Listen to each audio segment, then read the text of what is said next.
Hello, what's up AI? So, good morning. Okay. So, anong update ngayon sa ating market sa Bitcoin? Okay.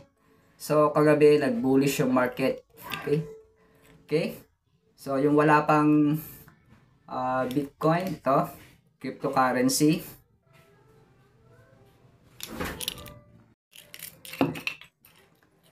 Okay, so ito yung ating BTC keychain, okay? So, yung gustong mag-enroll sa ating AI crypto, so ito, meron pa tayong 4 slots left, okay? So, ang dami nating surprises sa team, okay?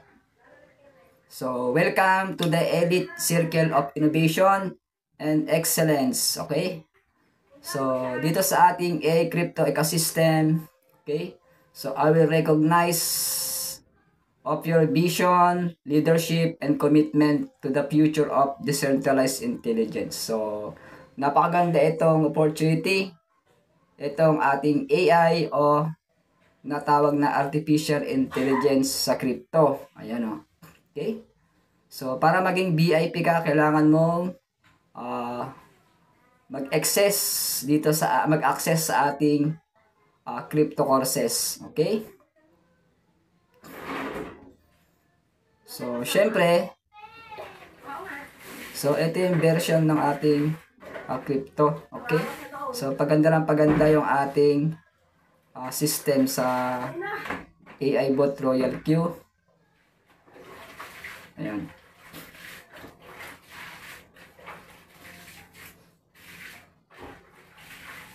So, yung Bitcoin ngayon, mabot na ng 117k dollar. So, swerte yung mga nakabili kagabi. Okay, nag-signal tayo ng WLD token. Okay, WLD, yan. Saka XRP, okay? Yung nakabay ng XRP saka WLD, congratulations sa inyo. Okay? So, bakit ba bull market? Okay? So, bull market dahil maraming mga nag-buying. Okay? So, mula sa baba, so, nagpanic yung mga selling. Okay? So, bullish yung market ngayon. So, yung prices tumaas. So, expectedly over time. So, tingnan natin kung ngayong weekend tataas pa ang Bitcoin o magkakaroon ng bearish market itong weekend. Okay? Pero ngayon, so, strong investor confidence, positive sentiment, increased buying activity. Ngayon, okay? Yan. So, nag-increase yung demand sa ating crypto assets, kaya bull market. Okay?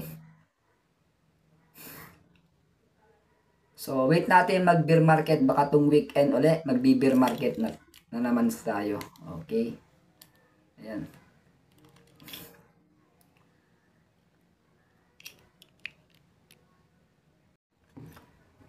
Okay, yun naman nagtatanong sa ating AI crypto bot, yung ating Royal Q. Okay? So, yung Royal Q is automatic trading. Okay, marami nagtatanong, may gustong sumali pero wala pa silang pang subscription. Okay, kaya meron tayong mga basic sa ating trade and stake. Okay, dun sa ating Binance platform. Okay? So, yung ating Royal Q nakakonect yan sa ating crypto exchange account like Binance o Huobi. So, dun sa Binance Huobi, dun siya nag-execute ng trades automatically based sa preset strategies o trading signals. Okay? Okay? Once na may setup mo yon, so automatic magte-trade na siya. Buy low, sell high lang ang gagawin ng bot. Okay? So, siyempre, bibigay din tayo ng mga signal kung bearish or bullish yung market. So, sasabayan natin yung mga signal kung nasa GC. Okay? So, paano nagiging automatic trade yung Royal Q bot natin? Okay? So, it means yung bot, so they are buying and selling for you. So, without needing manual input every time. So, using algorithm, strategies, or signals. So, yun yung kanyang trabaho, yung bot. Okay?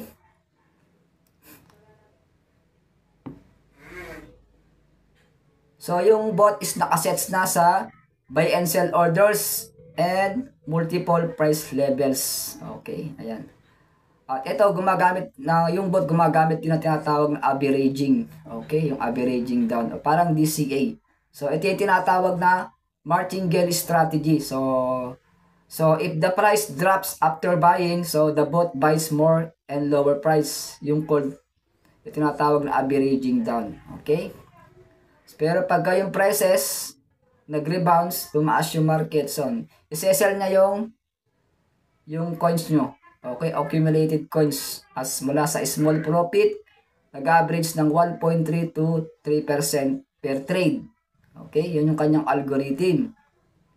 Ayan. So, bibigay din tayo ng use of signal providers. Ayan. So, congratulations sa mga nag-enroll sa ating subscription sa bot last week. Okay? So, kung di ka pa nakasubscribe sa ating channel, so wag mong kalimutan mag-subscribe, JonathanBit TV. Okay? Wag mong kalimutan mag-like and share para updated ka sa mga next video ko. Okay? Para ma-bless ka. Ayan. So, ano ba yung motto ko dito sa AI Crypto? So, meron tayong tatlong bagay na dapat mong malaman para magkaroon tayo ng progress. So, kailangan dito is knowledge. Number 1 yan, talino. Okay? Knowledge is a key. Okay, to success. Kapag may knowledge ka, susunod dyan yung technology o teknolohiya. So, yung ating technology, advanced na yung ating AI. Ayan, kaya kung di ka sasabay sa ating technology, maiiwan ka. Okay? Pag meron kayong dalawa na yan, yung talino sa technology, susunod dyan yung success. Okay? So, yan yung mga dapat nyo isaalang-alang. Okay?